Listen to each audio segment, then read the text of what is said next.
Welcome inside Appalachia. I'm Mason Adams. It turns out there's a Ukrainian version of the Appalachian hammer dulcimer. So then I go to Ukraine and I get it off the luggage rack and one of the handlers hands it to me and says, Simbali. And I said, yes. And I'm wheeling it down the airport and people are saying, Simbali. And we make a roadside stop to visit a theme park throwback, Dinosaur Kingdom II. All right, head up. All right. Behave yourself. And earlier this month, Kentucky poet Ada Limón found out she'd been named the new U.S. Poet Laureate. I think my first reaction was one of speechlessness, which I know for a poet is not something that you want. We're supposed to, have a way with words, and at that moment, all words left me. You'll hear these stories and more this week inside Appalachia.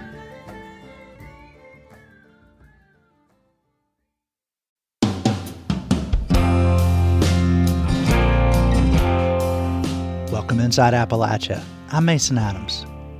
A lot of folks in the region are probably familiar with the traditional instrument called the mountain or lap dulcimer. Folk musician Gene Ritchie popularized it in the 1950s. But there's another, lesser-known dulcimer in Appalachia called the hammer dulcimer.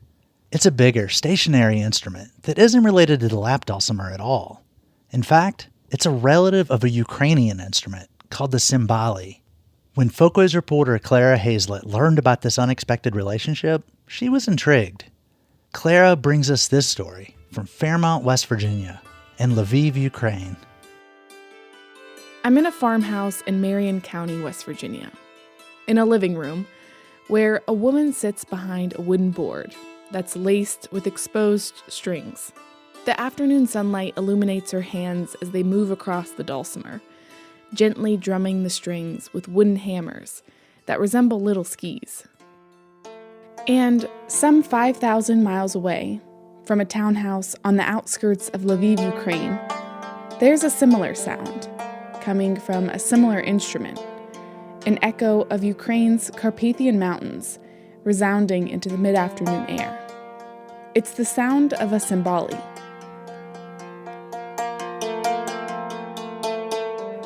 With just a quick glance at these two instruments, there's no doubt they're related. But how?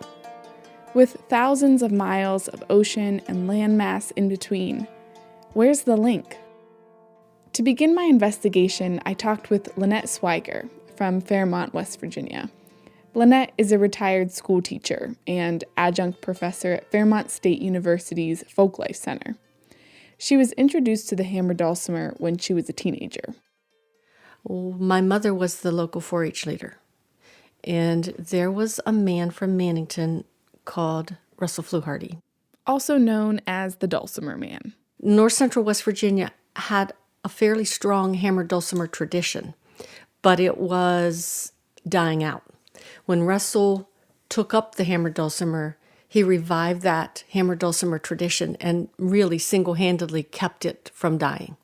When Russell played for Lynette's 4-H group, it was the first time Lynette had ever heard the hammer dulcimer. And when he left, I wanted to play that instrument. So she went on the hunt to buy a hammer dulcimer of her own. They cost $125, which at the time for me as a young kid was a lot of money. I got down to pennies to make $125. She had her eye on a dulcimer made by a local woodworker. And I remember I poured it all into a brown paper lunch bag and tied it at the top with a piece of string and took it to Ralph Campbell's house and plunked down on his coffee table. He didn't even count it. He just said, "Great, thank you." And that was the start of a lifelong pursuit, learning the hammer dulcimer and celebrating Appalachian folk music. The shelves in her home are crowded with cassette tapes, organized into an archive of sorts. This box are ballad singers. Okay. It's a sickness. It's bad. Lynette plays hammer dulcimer in the traditional West Virginia style. And although the approach is unique to the region, I learned that many versions of the instrument are played across the world. Lynette told me our hammer dulcimer is a descendant of the Hochbrett, an old German instrument. Hochbrett means chopping block. So you would chop with your little hammers. As people migrated, the hochbrett did too. It made its way west through Great Britain, Ireland, and eventually to Appalachia, where it became known as the hammer dulcimer. It also migrated to the east, taking root along the way, including in the mountains of Ukraine. There it was known as the cymbali. So ours had remained a more simple instrument, and theirs had become a more elaborate instrument. And when European immigrants came to work in the Appalachian coal fields, they each brought their own version of the hochbrett. The two instruments existed side by side right here in Marion County, West Virginia, and really never met, really never crossed over for a variety of reasons. As a folk musician and teacher of folklore, Lynette wanted to figure out why. They're different, and they're played differently, and the number of strings are different, but they still look very similar, and they're both played with hammers. She found that the isolation of the mountains and the ethnic separation in coal camps also impeded cross-pollination between the two. In 2013, Lynette presented her research about the differences and similarities between the cymbali and hammer dulcimer at a conference in western Ukraine. So, of course, she packed her dulcimer. Okay, so I'm going down the Pittsburgh airport wheeling this trapezoidal wooden box that's half as big as me, and people are giving me the oddest looks. And then I'm telling the airport workers, please be careful with it, and I have fragile written all over it, and they're saying, what is it? So then I go to Ukraine, and I get it off the luggage rack, and one of the handlers hands it to me and says, cymbali! And I said, yes, and I'm wheeling it down the airport, and people are saying, cymbali! You play cymbali! And I said, yes! Everywhere I went, they knew exactly what it was. Lynette says she felt right at home in the mountains of Ukraine. When we walked into the mountains, and the people were just common mountain people, just like they are here. Hello, as you walk past, and how are you? And their laundry was hanging on the lines. It was just like being at home. At the opening session of the conference, Lynette and her hammer dulcimer had center stage. And it was very hushed and quiet. I sat down at that instrument, and they really wanted to hear Appalachian music played on their national instrument. Her performance was so well received, it even played on national television. Свайгер на цимбалах, щоправда, на американських.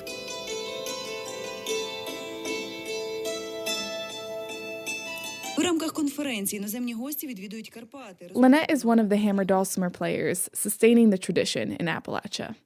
But the presence of cymbali in the region has largely faded away. And since I couldn't find a cymbalist here in Appalachia, I decided to look to the source. And after some intense internet sleuthing, I found my guy. Yeah. Do you have your cymbali with you? Yes, it's here. You see it? That's Vsevolod Sadovish. I am a musician, the multi-instrumentalist from Lviv, Ukraine. I was educated as the percussionist, as the classical musician. I met Vsevolod over Zoom, in typical millennial fashion. He wore a hoodie and hipster glasses. A drum set filled the screen behind him. Speakers lined the shelves, and I spotted a keyboard peeking into the frame. The home of a musician. And there it was, the large wooden instrument, the Ukrainian cousin of Lynette's hammer dulcimer. It's decorated in the mountain style with a lot of color glass. It's a lot of wooden elements with steel strings. Vsevolod lives near the Carpathian Mountains of western Ukraine, a terrain which has greatly influenced the traditional music of the region. The scale and the tempo is precisely matched to the landscape. And you are always going down and going up and going down and going up. It's 90% instrumental music. Really fast and highly decorated melodies, fast tempos and rich in ornaments. He says nowadays not many people play cymbali. It's heavy and hard to tune. There is a joke. It says that the cymbalist is the man who playing the cymbal. Half of his life he's tuning his cymbal, and the other part of his life he's playing on untuned cymbal. Vsevolod is teaching himself, drawing inspiration from traditional music and blending it with his classical training and contemporary interests. I think one life is not enough for going through all traditions of cymbal just in our mountains. Vsevolod is a full-time musician and music teacher. He plays in a band called Lemko Bluegrass Band. They play in a style that's a mix of Ukrainian music and bluegrass music.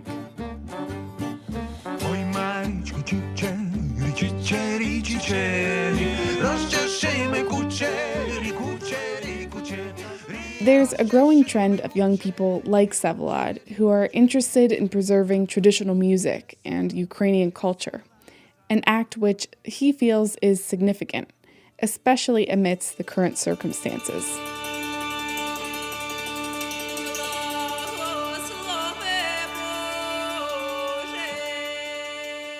In the past several months, he and his fellow musicians in Lviv have been playing gigs to raise money in support of Ukrainian troops.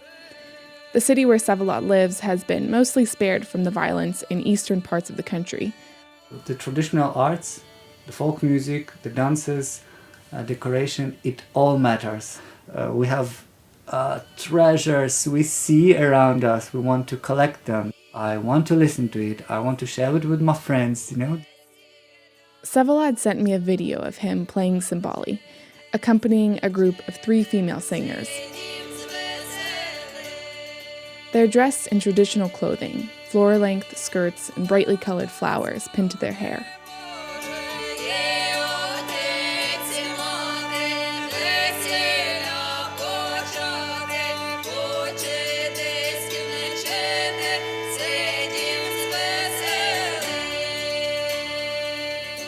Vsevolod's passion for the cymbali and folk music of Ukraine felt so similar to Lynette's commitment to the hammer dulcimer and folk music of Appalachia, and I found it puzzling that both instruments originated from a common source, centuries later nearly collided right here in West Virginia, but then promptly went their separate ways, like magnets of the same pole that repel each other when they get too close. So I decided to interfere. I'll just shoot him a text and say we're on. Oh, there he is. Hello? Hello. Lynette was in her farmhouse in Fairmont. So I am in the country. Clara has been here. So I live in the mountains on a farm. If you go to your mountains, the Carpathian Mountains, if you go there and look around, that's what it looks like here. Vsevolod was in his home on the outskirts of Lviv. Well, I'm now in my place, in my home. It is a small house, tiny house. I'm talking to someone in Ukraine, and we see each other. It's amazing. From there, the conversation took off, talking about tuning and melodies and musical terms that went right over my head. For example, I have A here, A, and I made octave A here. Oh, nice. Third. Vsevolod was playing with his cell phone in one hand and cymbali hammer in the other. There's a jump on a third A, C sharp. We had just a 40-minute limit on Zoom, so I had to play timekeeper. So we have 6 minutes left. No way! Wow, really? The next 40-minute call also maxed out. And as we talked, they exchanged knowing smiles, united as insiders, with this instrument that has transcended time and place. Beauties on a melody. Right. Yes, do you understand me? Absolutely. That's what we do here. Exactly. From what I learned, the cymbali and the hammer dulcimer are both very place-specific, and the music that's played is hyper-local. In Ukraine, we have really deep roots. This traditional Appalachian music, it's our roots. and we still have evidence in the village. The grannies are singing like 9th or 10th century style. It's really treasure. The titles of many of those songs indicate places or people or important events. So when we play those tunes, we're playing our history. We may not know it, but we are playing our history. And we are playing who we are as people.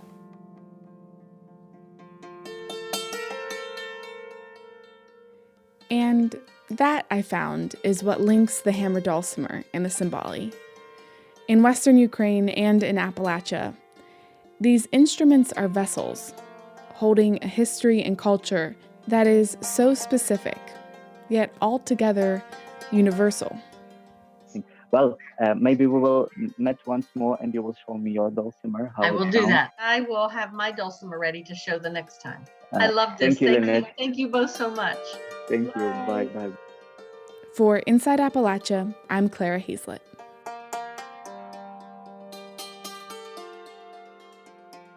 That story comes to us from our Folkways reporting project, which covers arts and culture in the region.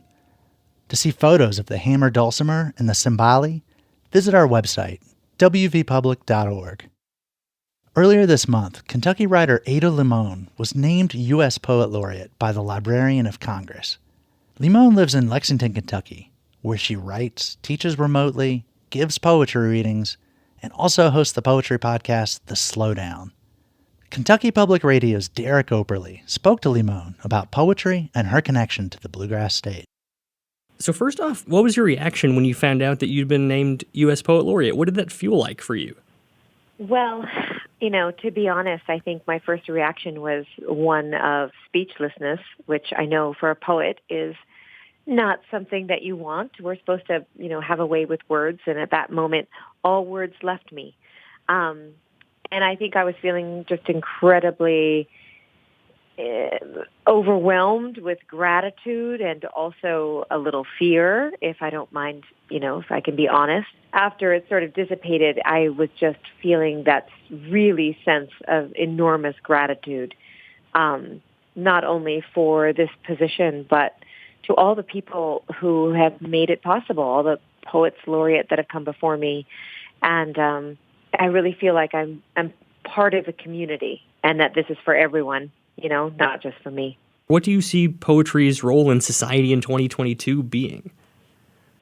I think one of the things that I love most about poetry is I really do believe it can help us reconnect to our humanity. And what I mean by that is that I think poetry really has the ability to remind us of emotion and the full spectrum of human emotion. Grief, love, longing, loss, happiness, joy, a moment of peace, and it can share those feelings. It can expose them within us as we read it. If you feel like you've ever heard a song and suddenly felt so moved that you get up and dance, or had it kind of hurt you because it reminds you of someone that you've lost and feel stung by it. Good poems can do that same thing. And you can feel yourself moved and transformed in such a short, period of time. I mean, a poem can be just a few stanzas, can be just a few lines. And you can feel yourself breathing, and you can feel yourself reminded that you are, a human being with all of these emotions living through you. And I think that's really important right now, because I think so many of us are compartmentalizing our feelings. And we're moving from just sort of one chaotic event to the next chaotic event. We're all trying to make a living. We're all trying to flourish if we can, if not just survive. And I think it's really important to remember that in a very brief moment, you can also be reminded that you are a complex, living, breathing animal moving through this time and space. You're from Sonoma, California, but you've lived in Lexington now for over 10 years, I believe. How has living in Kentucky influenced your writing? I often think that one of the things people don't recognize about Kentucky, if they haven't been here, is just how gorgeous it is. There's a lot of just physical beauty in the landscape. I moved here because of my husband's work in the thoroughbred industry, but I really have grown to love Kentucky in so many ways, and I think the natural landscape is a big part of that.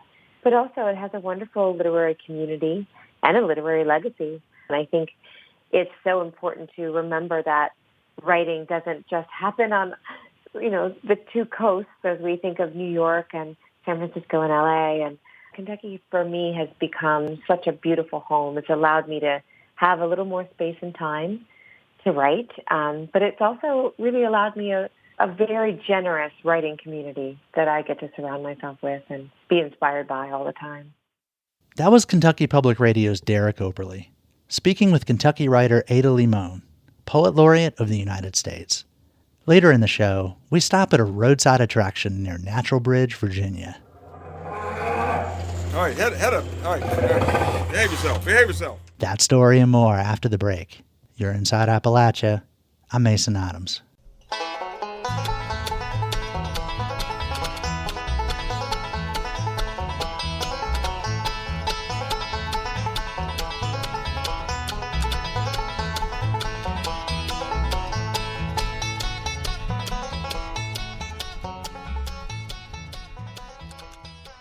Support for Inside Appalachia is provided by Concord University in Athens, West Virginia, with career-focused liberal arts education in more than 80 degrees and programs to pursue various career options, not just a single job.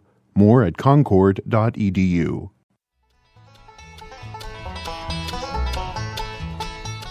Most every summer, Americans hit the road for vacation. Around Appalachia, families pile into cars and drive from the hills and mountains to, other hills and mountains, like the Smokies, or to the ocean for a break in places like Myrtle Beach or the Outer Banks. This tradition dates back for about as long as there have been automobiles. And on these long drives, people needed breaks, so they'd stop at fruit stands or fireworks stores or unique roadside attractions. A lot of those old-style roadside attractions have disappeared, but some have managed to hang on. In 2020, I visited artist Mark Klein's Dinosaur Kingdom II in Natural Bridge, Virginia. Where are you folks from? We are from Chatham, Virginia. Chatham, Virginia. Oh, yeah. Virginia. Dinosaurs love people from Chatham, Virginia. Yeah, they have that special southern taste to it. It's Friday afternoon, an hour and a half before closing, and Mark Klein greets a family fresh out of their car. I'm the creator of the park, so... Well, maybe I shouldn't have told you that. I should have waited to see if you liked it or not. Yeah. All right, have fun. Thank you. Seriously, try not to get eaten. Mark's dressed in jeans, a white t-shirt, and white fedora. I've met him in the parking lot of Dinosaur Kingdom II, a roadside attraction across the street from the Natural Bridge Zoo on U.S. Route 11. As if you notice when you come into the parking lot, I've designed this so that your adventure begins here. And what you're seeing is the train depot and the Yankee up there fighting the dinosaur on the train car. Dinosaur Kingdom evolved out of one of Mark's previous attractions, the Haunted Monster Museum. He populated a 1-acre space with dinosaurs fighting Civil War soldiers to entertain folks waiting in line for the Monster Museum. Of course, we had a major fire in 2012. The Haunted Monster Museum burned down, but we had all these dinosaurs that survived out in the woods. Mark eventually got a 16-acre piece of land across from the Natural Bridge Zoo, where he built Dinosaur Kingdom II. He says his interest in the Civil War dates back to a series of events, starting in 1969 with Hurricane Camille, which caused severe flooding in the Virginia mountains where Mark's family lived. My mom gathered me and my brothers up and headed up to Gettysburg, to get us away from the danger. We went up there, and my mom took us to all the museums.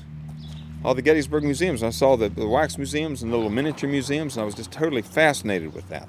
Mark figured everyone loves dinosaurs, and he's located just south of Lexington, Virginia. We're just down the road from where Robert E. Lee and Stonewall Jackson lived, so we figured that 60% of the battles of the Civil War took place here in Virginia, so we sort of married up the two, fact with fantasy, and it seems to be pretty popular. Dinosaur Kingdom 2 acts as a funhouse mirror for that history, squeezing it into an absurdist revisioning, where Union and Confederate soldiers interact with dinosaurs in bizarre scenes. In one, President Abraham Lincoln sits atop a building as a flying dinosaur makes off with his speech. And you can see that the bird is actually chewing up the Gettysburg Address. Now you know why the Gettysburg Address was so short, because the pteranodon ate most of it. Elsewhere, a steampunk Stonewall Jackson with a trench coat and telescoping arm battles a Spinosaurus. The park culminates with a big T-Rex that swoops down on an outhouse at the very end. All right, head up. All right. Behave yourself. Yeah. And the breath in that thing. Here's the thing. By design, you want to have people, as they exit, they saw this T-Rex coming at them in the Johnny house, so about the time they're laughing, talking about it, and they're coming through right here, through this gate. As they exit, the people that are standing on that porch getting ready to buy their tickets are seeing people laughing and enjoying themselves. Now, if those people on the porch are sort of on the fence or deciding whether or not to buy those tickets, they see these people coming out and they just had a great time. And sometimes that pushes it over. Klein occasionally hears from customers and critics upset about his use of Civil War imagery at Dinosaur Kingdom II. His response is as irreverent as the park itself. If anybody can make an issue out of cartoon soldiers fighting dinosaurs with slime monsters everywhere, I said, bring it on. I want to hear this. This park is ridiculous. It's meant to be ridiculous, but isn't that what war is? War is ridiculous. Dinosaur Kingdom II is a throwback to the old roadside attractions of the mid-20th century, when Americans explored the country in their automobiles. Businesses tried to entice them off the road and to spend a few dollars. This is an old-time tourist attraction that have sort of become extinct in the 70s. Now there's a whole new generation of kids discovering this because this is a brand new experience for them. This is something that just doesn't exist anymore, but yet here it is. Mark Klein's something of a throwback himself. People call him the Barnum of the Blue Ridge, and he's definitely got the gift of gab. Mark grew up in Waynesboro, Virginia, near the crest of the Blue Ridge Mountains, loving comics, cartoons, and monster movies. He pursued those interests through art and made a major leap when he learned about fiberglass sculpting through a job at Red Mill Manufacturing, which made him figurines of animals and people. The guy showed me how to work with resin, and here I've been working with paper mache before. And I thought, well, I can make things more exterior with this. And he said, you sure can, Mark. Here's a 5-gallon bucket. Go home and play with it. And he did. Mark started creating stuff. To build an original piece, I'll scale it out. Then I'll use foam, I'll cut out a piece out of foam to the size I want. And then I'll essentially coat that with fiberglass. And if I like that design, I'll make a mold of it so I can make duplicates. After I make the original piece, I can just duplicate it over and over and over and over. Mark Klein's work falls into that American tradition of building giant sculptures to lure motorists off the highway. Think of the cherubic statues and overalls at big boy restaurants, or the muffler men and Paul Bunyans that once guarded auto shops and roadside attractions of all sorts. Mark's carried on that tradition through contracts for clients around the country and his attractions in Natural Bridge, Virginia. Mark landed there in 1982. He set up Enchanted Studios as a workshop for making his fiberglass sculptures for one attraction after another. The first and second Dinosaur Kingdoms, the Haunted Monster Museum, Foamhenge. But it's not been without costs. I went through a depression that I had to overcome. Went through a divorce. A first wife that she left me because she said the romance of poverty had worn off, and I was struggling, and I kept saying, hey, I'm going to make this happen. I'm going to make this happen. And became very, very close to bankruptcy. Had 2 major fires. So there were a lot of things that I had to rise above, but I kept on and on and on and on. Mark says that even when he had nowhere else to go, he could turn to his art. It let him escape to a different place for a while. Today he's making a go of it. Dinosaur Kingdom II is going strong, even during the pandemic. On the day I visited, a surge of traffic arrived in the late afternoon. Mostly 20-somethings, a couple of families, all excited to explore this weird attraction in Natural Bridge. But Mark's been doing this for 40 years. He's almost 60 now, and he's starting to think about the park's future. And that's where the Virginia Folklife program comes in. My name is Pat Jarrett. I am a digital media coordinator for the Virginia Folklife program at Virginia Humanities. Pat discovered Dinosaur Kingdom through his previous job at a newspaper in Stanton, Virginia, just north of Natural Bridge. I love Dinosaur Kingdom II. It's brilliant. It's full of whimsy and optical illusions, and it's like being inside Mark Klein's brain, which is thrilling and a little bit confusing.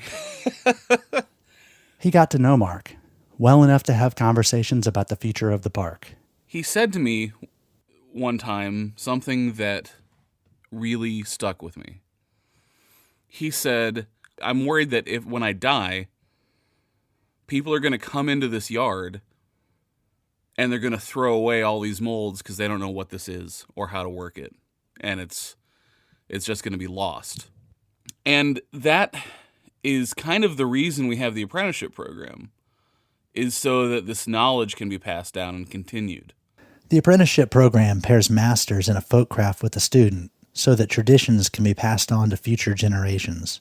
The program doesn't usually play a matchmaker, but in Mark's case, Pat had someone in mind. I happened to know Brentley from the music community, and I knew that he was working on small-scale, short-run action figures. And it just clicked in my head that these guys could probably work together. Brentley Hilliard plays in a metal band. He also makes his own short-run action figures. Mark taught Brentley how to go from small-scale to large-scale sculpture and molding. He also passed along a couple of his clients to Brentley, like a children's museum in Connecticut that wanted fairy figures. Brentley has taken the business and lessons that Mark gave him and combined them with his woodworking and action figures to make a living from his art. Here's Brentley. I definitely learned a ton about mold making and materials that I hadn't worked with before. Like, I had never worked with epoxy sculpt, which is a modeling compound that cures to almost like cement. And I had never messed with that. And I sculpted the head for a flying monkey for a Wizard of Oz putt-putt course that he was working for. Mark still lives and breathes sculpture and molding, especially for Dinosaur Kingdom II, where he's always planning something new. Whether that's an interactive water fight with Bigfoot, a Triceratops bullfight, or a whole new dungeon full of sculpted fiberglass creations. What's true and what's not here at Dinosaur Kingdom? To me, it's all true. This is hey, we're here, aren't we? We're walking through it. People say, are dinosaurs real? I say, they are to me, kid. For Inside Appalachia, I'm Mason Adams in Natural Bridge, Virginia. Speaking of summer trips, where have you traveled this season? Have you seen anything especially remarkable? If there's something you'd like to share, send us an email at insideappalachia@wvpublic.org. Or send us a postcard. We're at 600 Capitol Street, Charleston, West Virginia, 25301. Our new producer, Bill Lynch, needs some to hang in his office. Still looks pretty empty in there.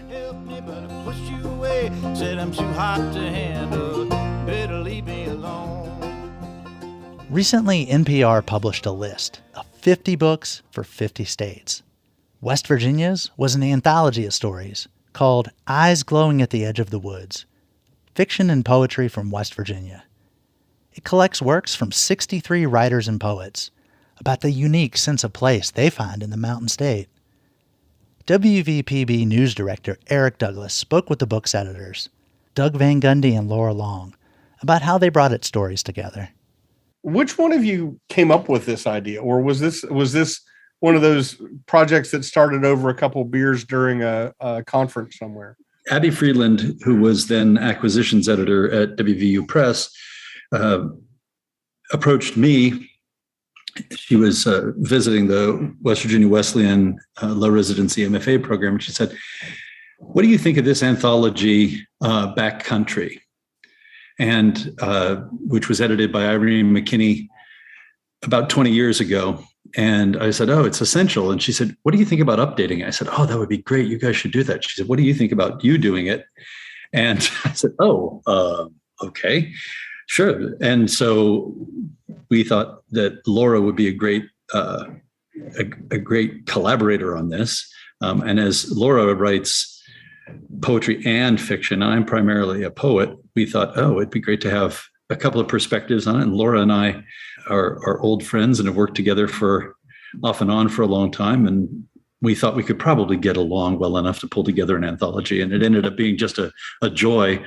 But the sort of the bones of the thing came together at an Appalachian Studies conference in Huntington, where we all ducked out to have dinner together, and we sort of hammered out what we wanted for the book. And Laura brought her ideas, and I brought my ideas, and Abby brought her ideas. And by the end of dinner, we sort of had a mandate and a direction. What was that process like? How did you solicit the writers? How did you edit down the content, that sort of thing? I guess we came up with a list. Did we come up with a list, Doug? I don't remember that part. We each came up with suggestions, and then we each brought lists. And when we went around and asked some of the people who were on our lists if they would like to be included or they'd like to be part of this, we always asked them, and who do you think should be in this book? And so that way we were able to find writers that I didn't know of that I've since, become a fan of. And we also divided the work up so that I did the fiction and Doug did the poetry. You say it in your introduction to the book, and you've both alluded to it, is you were looking for stories with a connection to West Virginia or that sense of place of West Virginia. I remember a conversation that you and I had, that Laura and I had, where we said we wanted the book to represent the state of fiction and poetry in West Virginia. And we wanted to be sure that it was not monolithic. We wanted to be sure that one of the things that it represented as many various voices that are present in our literature as possible, and that the process of pulling the anthology together would be an act of discovery for the both of us. And I think it was. But one of the things that I love so much about my West Virginia is that there's room for everyone. And I think that there is at its core a kind of inclusivity, that if you're willing to put something into the community, if you're willing to belong, then you're welcome. And I think that this book reflects that. Laura, you want to add anything? Speaking of poets that I didn't really know before, Norman Jordan, who was associated with the Black arts movement of the 60s and 70s, was a writer that I didn't know, even though he wrote 5 books of poetry. And his poem in here is about the Hawk's Nest Tunnel. And so the writers that are not at all stereotypical are deeply embedded and entwined with a sense of place. So the place does connect people who in other scenarios might not seem connected. So, and Doug mentioned Rajia Hasib, who's an amazing writer in Charleston, whose work connects with others in these surprising ways. That's another person that I didn't know before, in a sense I've gotten to know because of the book. And I think with people like Rajia Hasib, who was so happy to be part of the book, you realize how connected people feel, even when she came to West Virginia from Egypt. And we realized that how many people are happy to make a home in West Virginia, as well as people who are born and raised here, like Scott McClanahan.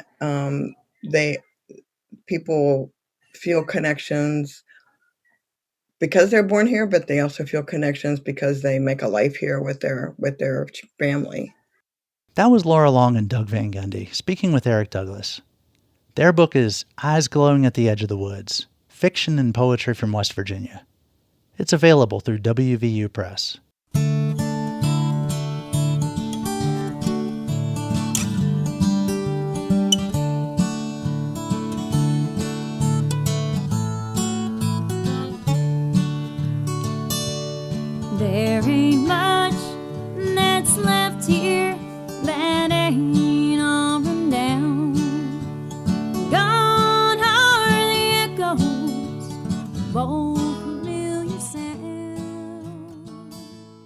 So what attracts visitors and new people to small towns? My town, Floyd, Virginia, does pretty well. But for artists and musicians, it's often a struggle to make ends meet. And during the pandemic, things have been even tougher. Roxy Todd reports for Radio IQ about how things have been playing out. On a recent Friday night at the Floyd Country Store, Corbin Hazlett is playing banjo with an old-time band called Nobody's Business. They're practicing upstairs before they go on stage. For his full-time job, Hazlett works across the street at a local record store. He makes about 15% of his income with music. Thankfully, I'm in a position where I don't have to rely on music for income now. I've been there. 2020 was going to be the year when he tried to make it full-time as a musician. But like so many others, Hazlett felt like that dream was out of reach once COVID hit. You know, I know of musicians around here who had to sell their primary instruments or kind of exclusively rely on online lessons or stuff like that, or take up full-time jobs. 7 out of 10 workers who live in Floyd County travel outside the area for jobs, according to Ladina Martin, the Economic Development Director for Floyd County. The people who work in the community, not the 70% that drive out, but the people who actually work in the community have among the lowest wages in Virginia. That's partly because even though Floyd has become a vibrant tourist destination, much of this work is seasonal, with the bulk of visitors coming on weekends and in summer. Floyd thrives on small businesses, but that means that many of those folks are very close to the edge themselves, right? They don't have a big cushion where they can just pay unlimited wages to someone. Martin says lack of affordable housing here has long been a challenge. They don't have hard numbers yet for the last couple years, but anecdotally, she's seen real estate and rentals in Floyd become even more scarce during the pandemic. And it's a real challenge to try to figure out how to keep vitality in Floyd by being welcoming to new people while at the same time trying not to crowd out the people that are here and that are doing the day-to-day work of the community. Everybody get a bunch of flowers? At the Floyd Center for the Arts, Saban Booth is teaching a class to elementary school students. She grows flowers on her farm that she uses to make dyes for yarn and fabric. Brightly colored dahlias and wildflowers like yellow yarrow and pink sweet pea. You want that one? All right. On this day, she's guiding the children to pick flowers from the Art Center's garden. Got some inside still. Here, and we'll get some red ones. Until last fall, Booth worked a day job for a lighting company. It took her years, but she finally made the shift to make her art her main source of income. I go to fiber festivals or art festivals and sell a lot of my work, and then at yarn shops as well. Back at the county sales record store, a new employee is working his first day as a sales clerk. Nathan Sykes came here from East Tennessee because he wanted to be part of the local music scene. You know, as a musician, I feel very welcome in the community already. You know, I haven't even moved up here yet, and I already have a gig for Saturday. But he hasn't found full-time housing yet, though people are putting him up on their couches. I've been other places where the word community gets used a lot, and coming to Floyd, you know, they pretty much told me, it's like, if you come up here, we'll make sure you're sleeping inside and eating every day. Housing, low salaries, and the challenges of seasonal work. Floyd's barriers are the same for just about any town trying to grow a creative economy. But for people like Sykes, who are drawn here for the creative community, most say it's worth it, if they can afford to stay. In Floyd, I'm Roxy Todd. In 2023, West Virginia will be home to the last 2 remaining Greyhound racetracks in the U.S. In the final part of West Virginia Public Broadcasting's special report, Chris Schultz learned about the dogs themselves. Senator Ryan Weld was doing his due diligence when he went to inspect the kennels at the Wheeling Island Adoption Center. He wanted to make sure that the industry in his district was safe and humane. What he didn't want was what he got, another dog. The only downside to visiting the kennel that day is that my wife and I went from 2 to 3 dogs. We adopted a dog that we met that day. Weld calls it a downside, but like many people, he was taken by what the American Kennel Club calls the greyhound's nobility and gentleness. And although greyhounds can reach speeds of more than 40 miles per hour, it's actually not a very active breed. Actually, they're called 45-mile-an-hour couch potatoes. They like to run out in the morning, she'll run a little bit at night, but other than that, they just like to lounge. That relaxed temperament is part of the racing greyhound's appeal.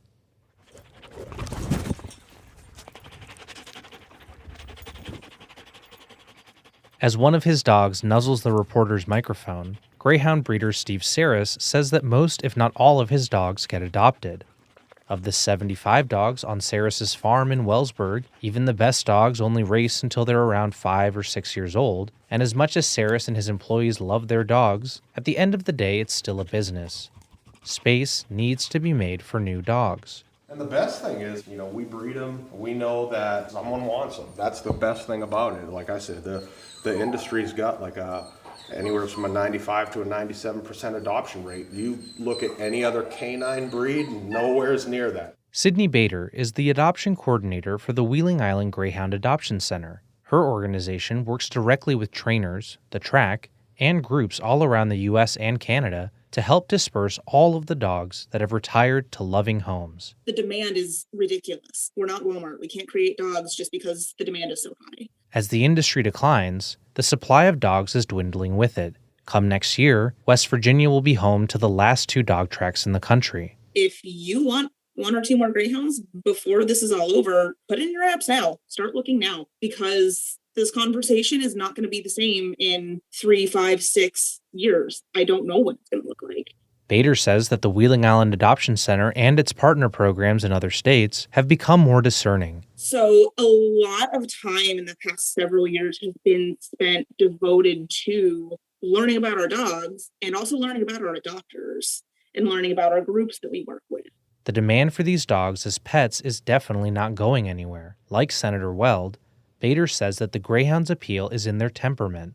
Advocates, adopters, trainers, and breeders all agree on one thing. Greyhounds that have gone through the racing program are just different. The dog's socialization, both with humans and other dogs, certainly plays a part. Generally, a non-racing dog being put up for adoption is separated from its littermates 9 to 12 weeks after being born. But racing breeders like Saris often keep littermates together for more than a year before sending them to training. A greyhound that hasn't raced versus a greyhound who went through the program, absolutely they're different.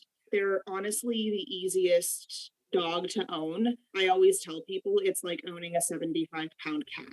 As a greyhound owner herself, Bader admits there can be a bit of a learning curve as the dogs acclimate to domestic life. And I would always have people come up and be like, well, greyhounds are stupid. I'm like, they're not. They just have never had to problem solve. It's not that they can't do it. That's not how they're born, bred, and raised to operate. That's where people like Gayanne Weaver, executive director of the Greyhound Inmate Experience, come in. I think people who are interested in adopting a greyhound, the majority of them want a pet. The tracks and the kennels are not a pet environment. Weaver receives about 15 of the 20 retired racing greyhounds in her program from West Virginia every 10 weeks. She places the dogs at the Lakeland Correctional Facility in Coldwater, Michigan, 1 dog with 2 inmates. Greyhounds are well socialized, but in a very specific way, and they need some help acclimating to home life. Once they come off the track, it's our purpose to help them transition into pet life, which is getting hugs and all those other things and treats and toys. Weaver said the program ended up at the prison because they needed a place where they could foster and train a lot of greyhounds all at once. But what started out as a dog-focused program has now become a person-focused program. The inmates help the dogs prepare for their new homes, and in turn, the dogs help the inmates prepare for success after they've served their sentence. There were a lot of pessimists out there that said, you're never going to get 40 guys to make a commitment and be responsible, have empathy, communicate with one another, trust one another. It's just never going to happen. And I think that over the years, we've probably proved all the skeptics wrong. For that reason, Weaver and her team are less concerned than others about the decline of the racing greyhound in America. But as a greyhound lover of more than 20 years, she says she has seen a lot of improvements in the industry. However, at this juncture, with West Virginia set to become the last place where greyhounds are raced in the United States, perhaps those improvements were too little, too late. But it seems certain that if greyhound racing ends here, the breed, as is known and loved by so many, will go with it. For West Virginia Public Broadcasting, I'm Chris Schultz in Wheeling.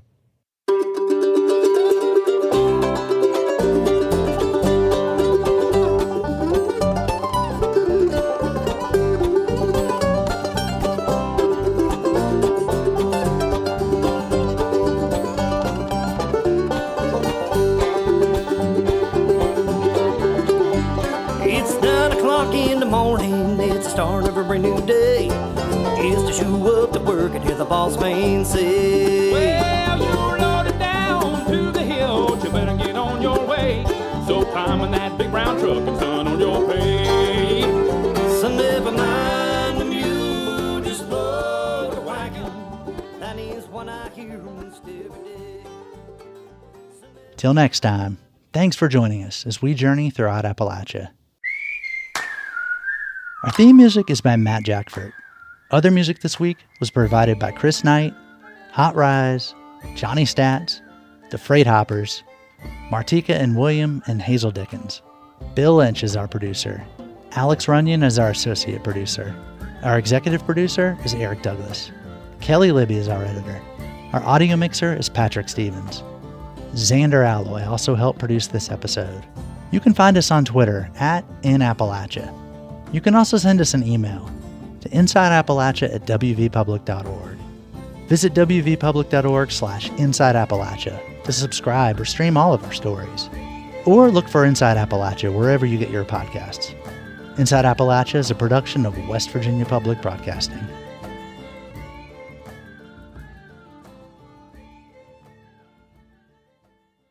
Support for Inside Appalachia is provided by Concord University in Athens, West Virginia.